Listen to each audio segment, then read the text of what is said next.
কলেজের উপর ভেঙে পড়ল বায়ুসেনার বিমান। পাশের দেশে ঘটে গেল এক দুঃখজনক বিমান দুর্ঘটনা। বিমান বিধ্বস্ত হয়ে আগুন ছড়িয়ে পড়ে ক্যাম্পাসের একটি ভবনে।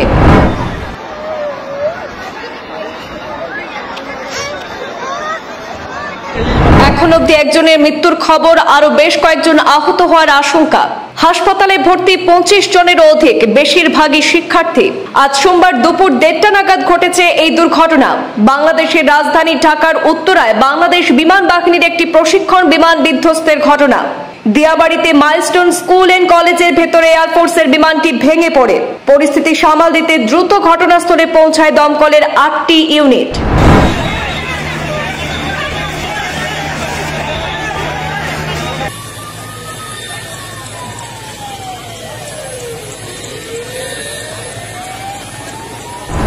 বাংলাদেশের রাজধানী ঢাকার উত্তরায় বাংলাদেশ বিমান বাহিনীর একটি প্রশিক্ষণ বিমান বিধ্বস্ত হয়েছে। আজ সোমবার 21 জুলাই দুপুর 1টার কিছু পরে মাইলস্টোন কলেজের সংলগ্ন মাঠে F7BGI মডেলের একটি বিমান ভেঙে পড়ে, আর এই ঘটনায় একজন নিহত হওয়ার খবর পাওয়া গেছে। ঘটনাস্থলে উদ্ধার কাজ শুরু হয়। প্রাণ হারিয়েছেন অন্ততপক্ষে একজন। এখনো পর্যন্ত 25 জনকে জাতীয় বার্ন ও প্লাস্টিক সার্জারি ইউনিটে নেওয়া হয়েছে। এই দুর্ঘটনায় শেষ খবর পাওয়া পর্যন্ত একজনের মৃত্যু হয়েছে বলে জানা যাচ্ছে। একাধিক আহত হয়েছেন। 25 জনের অধিক আহত হওয়ার খবর মিলেছে। তাই হতাহতের সংখ্যা আরো বাড়তে পারে বলে আশঙ্কা। দেশটির আন্তঃবাহিনী জনসংযোগ পরিদপ্তর অর্থাৎ ISPR একটি বিজ্ঞপ্তিতে জানানো হয়েছে যে সোমবার বেলা 1:06 নাগাদ বিমানটি উড়েছিল এবং পাইলট ছিলেন ফ্লাইট লেফটেন্যান্ট তৌকির ইসলাম সাগর। বিমানে তিনি একাই ছিলেন। এখন পর্যন্ত তার কোনো খোঁজ পাওয়া যায়নি। দুপুর 1:30টার কিছু সময় পর সেই বিমানটি বিধ্বস্ত হয়। জানা গেছে বিমান বিধ্বস্ত হওয়ার পর মাইলস্টোন স্কুলের ভবনটিতে সেখানে আগুন ধরে যায়। ভবনটির নাম হায়দার হল।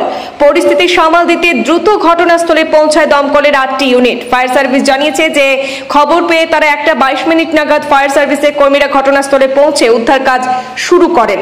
সেই স্কুলটির একজন শিক্ষক সূত্রে জানা গেছে যে ছুটির সময় বিমানটি আছড়ে পড়ে স্কুলটির একটি ভবনে ঢুকে পড়ে এবং সঙ্গে সঙ্গে আগুন ধরে যায় বিমানটিতে। আর আতঙ্কে সেই সময় ছুটোছুটি করতে থাকেন শিক্ষার্থীরা।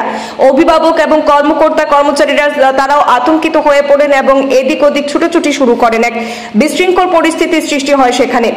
একজন শিক্ষার্থী এখনো পর্যন্ত নিহত হওয়ার খবর পাওয়া যাচ্ছে।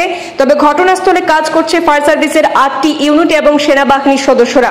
হতাহতের উদ্ধার করে হেলিকপ্টারে করে ঢাকা CMH নেওয়া হয়েছে বলে এখনো অবধি খবর পাওয়া যাচ্ছে।